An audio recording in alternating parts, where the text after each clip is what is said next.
бақытсыздық. Бірінші бөлім. Қара жолға қадам. Асан әрқашан көшеде өмір сүрді. Жоқшылық, әділетсіздік, қорқыныш, бәрі оның балалық шағының ажырамас бөлігі болды. Әкесі жоқ, анасы базарда көкөніс сатып күн көретін. Оған ешкім көмектескен жоқ. Бірақ бір нәрсені жақсы түсінді, бұл өмірде әлсіздерге орын жоқ. Бала күнде Асанның көшедегі төбелестері көп болды. Кім күшті, сол заң. Осы қағиданы ерте ұқты. 16 жасында алғаш рет ұрлыққа барды, 18 інде түрменің дәмін татты. Бірақ ол түрмеден қорықпады. Керісінше, сол жақтан өзін танытудың жолын тапты. Түрмеден шыққанда оны ағайындар құшақ жая қарсы алды. Қаладағы ықпалды қылмыстық топтардың бірі оған мүмкіндік берді.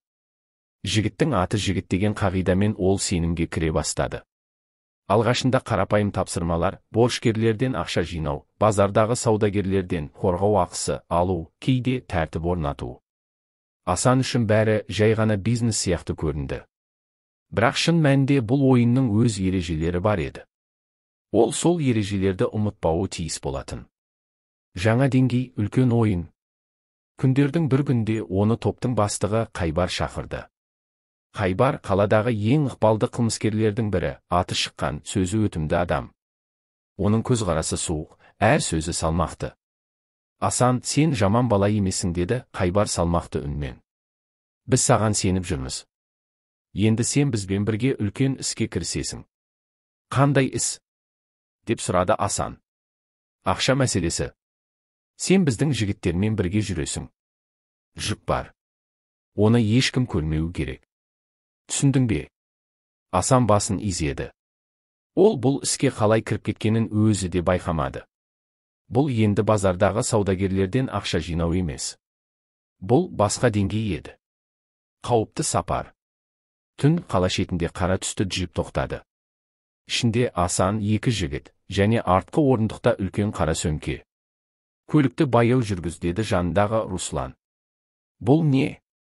Деп сұрады Асан. Керек емес, сұрақ қойма. Бізге тек жүкті жеткізу керек. Асан үндемеді. Бірақ ішінде күмән туды. Бұл не жүк?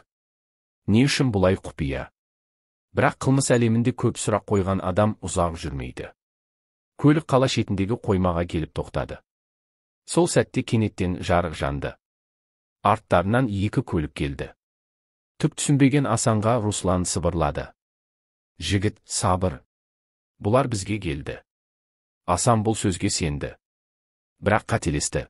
Екінші бөлім, қақпан. Қараңғы қойманың алдындағы жарық бір сәтке Асанның көзін шағылыстырды. Арттарынан тоқтаған екі көліктен бірнеше адам түсті. Барлығы қара киінген, жүздері суық. Біреуі қолындағы темекісін лақтырып жіберіп. Руслан, жүк дайын ба? Деді салқын дауыспен. Асан сол сәтте бәрін түсінді. Бұл сатып алушылар. Бірақ оның ішінде күдік қалды. Қандай жүк? Қайдан келген адамдар? Бірақ сұрақ қоюға уақыт жоқ еді. Руслан сөмкені ашып, ішінен оралған пакет шығарды. Бұл есірткі еді. 100 келі таза тауар деді Руслан, бағасын білесіңдер. Білетін шығармыз деді қара киімділердің бірі күлімсіреп. Бірақ бағаны сен емес, біз шешеміз. Сол сәтте бәрі өзгерді. Артта тұрған көліктерден автоматтар шықты. Бұл қақпан еді. Оқ жауған түн. Асан үлгеріп ойлануға да шамасы келмеді. Бірінші оқ Русланның жанындағы жігітке тиді. Ол артқа қарай құлап, қолындағы тапаншасын жерге түсірді. Екіншісі жауап ретінде оқ атты, бірақ дәл тигізе алмады. Асан дереу жерге жатып көліктің артына тығылды. Көзі Русланға түсті. Ол көліктің жанына келіп, қаруын суырып алды. Бірақ күмәнді нәрсе болды, Руслан асықпай әрекет етті. Бірнеше секунд ішінде екі жігіт жерге құлады. Қара киінгендердің бірі алға шығып. Руслан, бәрі осылай оңай болады деп ойладың ба? Асан өз құлағына өзі сенбеді. Руслан сатқын екен. Сатқындықтың бағасы. Асан үшін бәрі түсінікті болды. Руслан бұл топқа бұрыннан кірген. Ол бастығы Қайбарға жұмыс істеп жүргендей көрінгенімен, шын мәнінде қарсы топпен байланыста болған. Бірақ неге? Ақша үшін бе, әлде аман қалу үшін бе? Руслан байсалды жүзбен қара киінген жігіттерге жақындап: "Біз келістік қой, бәрі дайын. Енді менің жолым ашық", деді. Қара киінгендердің жетекшісі мырс етіп күлді. "Әрине, Руслан, жолың ашық." Осы сөзден кейін автомат көрсетті. Руслан бірден жерге құлады. Оның қаны асфальтқа жайыла бастады. Асан мұның жауыздық екенін түсінді. Қылмыс әлемінде сатқындарға орын жоқ. Қашу. Қара киінгендер қалған жүкті жинап, өздерімен алып кетті. Бірақ олардың бір нәрсені байқамағанын Асан ұқты, ол әлі тірі. Қойманың ішінде жасырынып жатқан ол оқиға аяқталғанша күтті. Бірнеше минуттан кейін бәрі тынышталды. Көліктер кетті. Асан үшін енді жалғыз жол бар, тірі қалу. Ол енді кімге сенуі керек? Қайбарға қайта барса, оны да сатып кетеді деп ойлауы мүмкін. Бірақ қашса, оны бәрібір тауып алады. Асан шешім қабылдауы керек еді. Қателесті. 4-3 бөлім, өлмес үшін қашу керек. Асан көпке дейін қимылдамады. Өліктің қасында ұзақ жатты. Қара киінгендер бәрін реттеп, жүктерін алып, көліктеріне отырып, қараңғылыққа сіңіп кетті. Асан ақырын басын көтерді. Айналада тылсым тыныштық орнаған. Русланның денесі қозғалыссыз жатыр. Сатқынның жазасы өлім. Бірақ бұл өлім Асанды еш қуантпады. Ол да дәл қазір осылай жерде қансырап жатуы мүмкін еді. Оны ешкім аямайтын. Бірақ маңыздысы бұл емес еді. Ең бастысы, Қайбар енді не ойлайды? Асанның тірі екенін білгенде, ол мұны сатқын деп есептеуі мүмкін. Себебі тірі қалған адамның түсіндіретін уақыты болмайды. Асан тез қимылдауы керек екенін түсінді. Бір орында тұрса өледі. Қалаға қайта оралу. Асан қойма маңынан тез кетуге тырысты. Түннің қараңғылығында жолда абайлап басып, жақын маңдағы қараусыз қалған ғимаратқа кірді. Ол жерде жарық жоқ. Есіктердің көбі сынған, еденде сынған әйнектер. Бірақ бұл жерде жасырынуға болады. Алдымен ойлану керек. Не істеу керек? Қайда бару керек? Телефонын шығарып сөндірді. Қайбардың адамдары оны GPS арқылы оңай тауып алуы мүмкін. Қалаға кірерден бұрын бір жерден басқа киім табу керек еді. Қойма жақтағы қоқыс жәшіктерін қарап, ескі күрте мен кепка тауып алды. Көше камералары көп. Егер Қайбар іздеу салса, оны тез тауып алады. Кейін көлік тоқтатып, қалаға қарай жол тартты. Қайбардың шешімі. Бұл кезде Қайбар қаладағы кеңсесінде темекісін шегіп, үнсіз отырды. Оның алдында екі сенімді адамы тұр. "Жағдай қалай?" деді ол. "Бәрі дайын." Руслан енді жоқ, деді қара көзілдірік таққан жігіт. "Ал Асан?" "Оны көрген ешкім жоқ." Қайбар сәл ойланды. Бір стақанға су құйып, бір жұтты да. "Ол өлмеген." "Қалай білдіңіз?" "Себебі, егер ол өлген болса, қазір біздің адамдар келіп, денесін көрсетер еді. Ал біз оны көрген жоқпыз. Не істейміз?" Қайбар стақанды үстелге қойып, жымиып: "Табамыз." Қайбар бірден адамдарын іске қосты. Қалада кім не көрді? Қай көлік қайда кетті? Барлығын бақылау керек. Қаладағы жасыру. Асан қаланың шетіне жеткенде, бірден адам көп жүретін кафеге кірді. Телефон қолданбау керек. Жаңа сим-карта алу керек. Кафеде отырып ойлана бастады. Қайбарға барып, бәрін түсіндірсе ме? Әлде мүлде жоғалып кете ме? Осы кезде қасына біреу отырды. "Асан", деді төмен дауыспен. Асан басын көтергенде, көз алдында бұрынғы танысы Айдар отырды. "Мен сені танымаймын", деді Асан абайлап. "Жоқ, танисың. Бір кездері бірге жұмыс істедік. Бірақ мен қазір мүлде басқа жолдамын. Не қалайсың?" Айдар асықпай бір жұтым кофе ішіп: "Сенің жағдайың қиын. Қайбар сені іздеп жатыр. Егер сен қазір дұрыс шешім қабылдамасаң, ертең таңды көрмеуің мүмкін. Сен не білесің? Бәрін маған сенсең, тірі қаласың. Сенбесең өзің біл." Асан ойланып қалды. Айдарға сенуге бола ма? Әлде бұл тағы бір қақпан ба? 4 бөлім, шырмау. Асан Айдардың көзіне тіке қарады. Бұл жігітті бұрыннан білетін, бірақ оған сенуге бола ма? Ол жағы беймәлім еді. Сен маған неге көмектеспекшісің? Деді Асан күмәнді көзқараспен. Айдар күліп қойды. Көмек пе? Оны уақыт көрсетеді.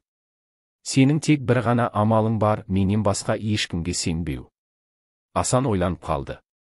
Егер Айдар оны қазір сата салса, Қайбардың адамдары оны осы жерде-ақ жоқ қылады.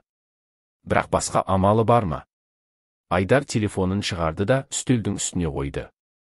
Қазір Қайбардың адамдары бүкіл қаланы шарлап жүр. Сенің тірі екеніңді олар біледі. Бірақ нақты қайда екеніңді білмейді. Олар мені бәрібір табады, деді Асан. Иә, табады. Бірақ сенің қолыңда бір мүмкіндік бар. Қандай? Айдар еңкейіп сыбырлап айтты. Қайбардың өзі де қақпанға түсіп тұр. Қайбарға жасырын қауіп. Қайбар кеңседе отырғанда оның көмекшісі Бек кірді. Біз Асанды іздеп жатырмыз, бірақ бір түрлі жағдайлар бар, деді ол. Не жағдай? Асанға біздің адамдар ғана емес, басқа біреулер де іздеу салыпты. Қайбардың жүзі суық тартты. Қандай біреулер? Қауіпті адамдар. Олар сен туралы сұрастырып жүр. Қайбар темекісін тұтатып терең ойға кетті. Бұл ойын әлдеқайда күрделі болып шықты. Демек, Асан кілт. Оны бірінші болып біз табуымыз керек. Асанның таңдауы. Айдар кофесінен бір жұтып. Қайбар сенің соңғы тірі қалған куәгер екеніңді біледі. Сондықтан сені өлтіргенше тоқтамайды. Бірақ біз оны өзіне қарсы қолдана аламыз. Ол қалай? Бір ақпарат бар. Қайбардың өз адамдары оны сатып кетуі мүмкін. Бірақ ол оны білмейді. Егер сен дұрыс ойнап, сенімді жүрсең, бұл ойында тірі қаласың. Асан ойланып қалды. Бұл таза ойын. Егер бір қадам қате басса, бәрі бітеді. Сенде екі жол бар, деді Айдар, бірі қашу. Бірақ ұзаққа бармайсың. Екіншісі ойнау. Ойнау. Иә, Қайбардың сенімді адамы секілді көрініп, оны іштен құлату. Асан үшін таңдау қиын болды. Бірақ бір нәрсе анық еді, бұл қылмыс әлемінде опасыздық бәрін өзгертеді.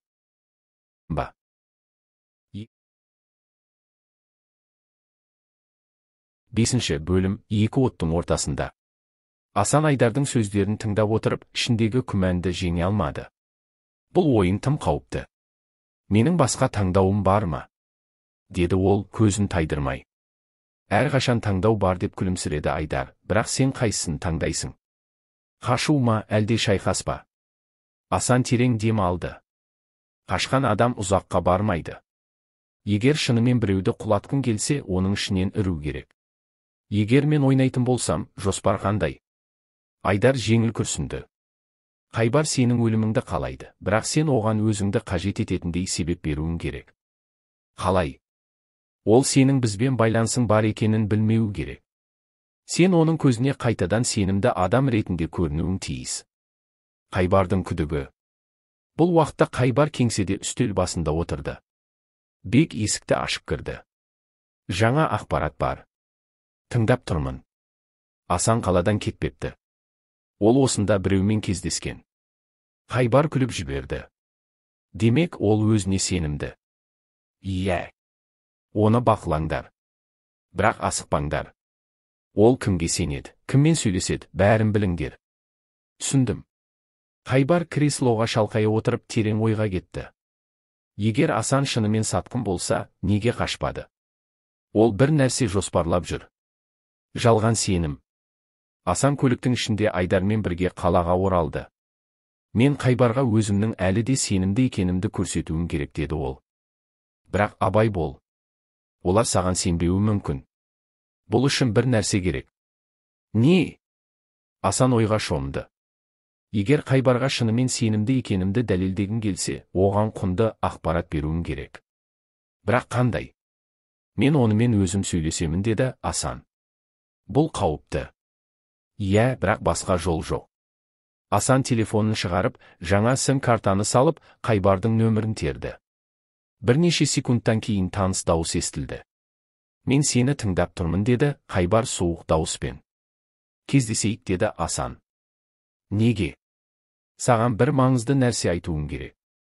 Қайбар біраз үнсіз қалды. Жарайды, бірақ егер бұл қақпан болса, сен сол жерде өлесің. Асан күліп жіберді. Егер қақпан болса, мен қазірдің өзінде өлген болар едім. Жалғасы бар.